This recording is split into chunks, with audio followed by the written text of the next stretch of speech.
Silent give up. Ito yung pagsuko ng dahan-dahan. Ito yung pagtalikod ng wala ng lingunan.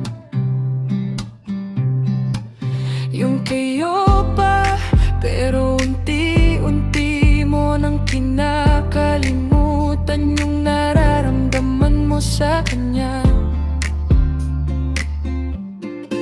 Yung kayo pa, pero kailangan mo nang gumising araw-araw na parang wala na, na dapat masanay ka na. At di mo na dapat siya namimiss, di mo na siya kukulitin kapag di na siya morning na lang sa umaga at good night text na lang sa gabi. Ito ay di dahil nagsasawa ka na, hindi dahil nakahanap ka na ng iba.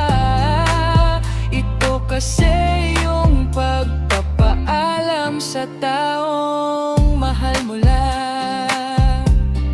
Hindi na ganun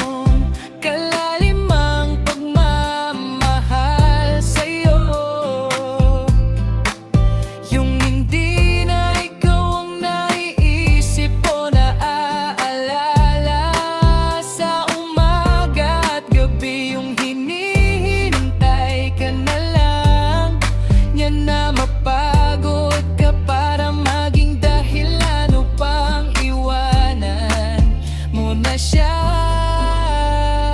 Yung taong mahal mo na kahit kayo pa ay pinapangiti na ng iba, hindi ka nga inaya na makita kayo, yung hindi na siya nagsaselos at nag-aala. Ito yung pagpapaalam na mas masakit pa sa actual breakups, kasi unti-unting sumasaksak sa puso mo yung sakit, yung hindi mo naman kagustuhang bumitaw, kasi gusto mo pang subukan na baka mag-workout ulit. Pero unti-unti na siyang nawawala sa'yo. Nakakabaliw, diba?